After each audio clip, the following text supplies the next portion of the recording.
Okay, man, we're looking around. This is the 77 WABC minicast.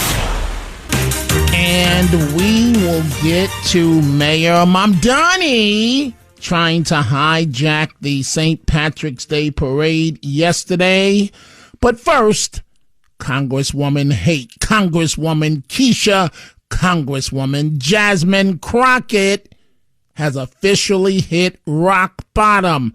It couldn't happen to a nicer person. Dominic Carter here with you, 800-848-9222. We already knew that Jasmine Crockett was completely incompetent. And how do we know that? Well, all she did was play the race card. No substance. Where's the beef? Remember that commercial with the old lady, the Wendy's commercial, where's the beef?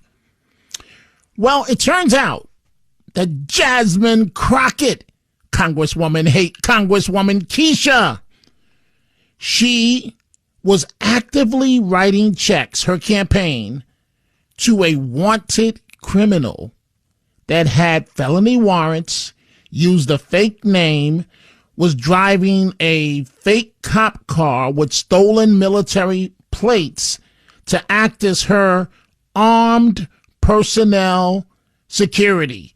He was her personal bodyguard. That's what he was. That's what he was. Officially, that's what we know. Officially.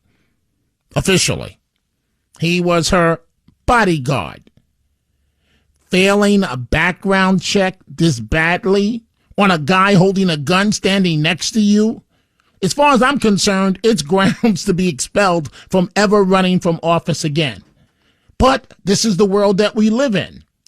And so police, what you're about to hear, police chased him. He went into a parking lot. There was a standoff. Dallas police, the bodyguard, and from police body cameras, the SWAT team is telling him over and over and over again, don't do it. And he raises a gun. All right, yeah, he's not stopping. Stand up! Put your hands up! Don't reach! Don't do it! Don't do it!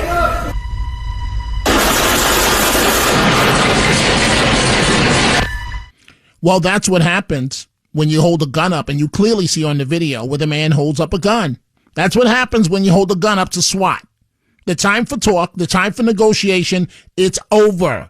It's time for you to go see your maker when you hold a gun up against SWAT. Right?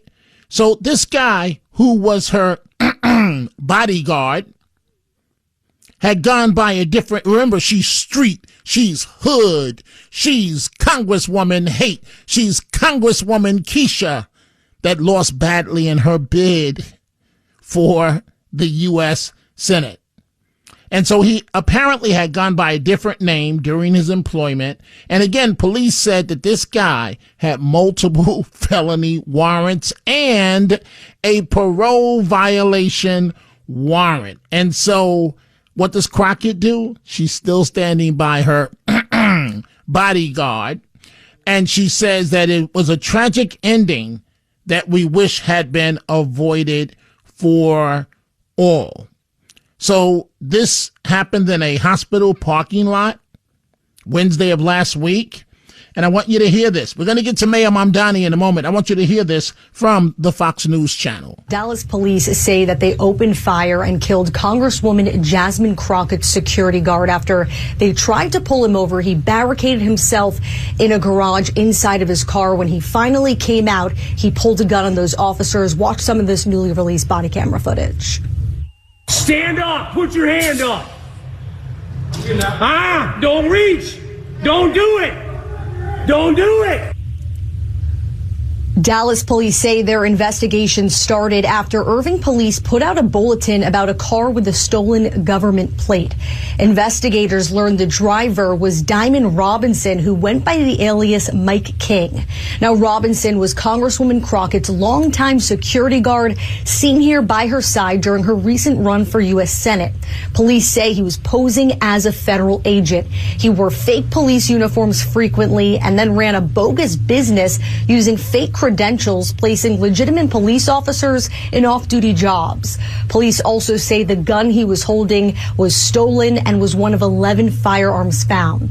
Now, Crockett finally responded by saying her team, quote, followed all protocols outlined by the House to contract additional security. She also said, quote, the fact that an individual was able to somehow circumvent the vetting processes for something as sensitive as security for members of Congress highlights the loopholes and shortcomings in many of our systems. But Crockett also defended her security guard, saying they were unable to find any violent offenses. And John, that is despite a lengthy rap sheet with dating back to 2010 with really felony thefts back to back and a ton of probation violations. And when the police tell you not to reach for your gun, good idea when there's a number of them drawing down on you to not reach for your gun. Brooke Taylor for us with the update. Brooke, thank you. Sandra? Again from the Fox News channel, when a SWAT team, this one in Dallas, a SWAT team around the country, and they're telling you don't do it, don't do it. I strongly advise that you move very slowly, don't reach in any jerk motion, and whatever you do, don't pull out a gun, because if you do, it's bang, bang, bang, bang, bang, as you just heard. And the talking is over. It's time for action. Let's go ahead and open up the phone lines. Talking about action. Congresswoman Keisha, Congresswoman Jasmine Crockett. This was her longtime bodyguard. That's what he was, her longtime bodyguard. That's a wrap for this minicast. Everything you need to know in 10 minutes or less. Short, sharp, and straight to the point. Don't forget to follow, rate, and share with your friends. For more bite-sized takes, go to WABCRadio.com/minicast and download the 77 WABC app. See you next time for a new episode. Stay curious, stay sharp, and keep the conversation going so you never have to wonder. What the heck is going on here?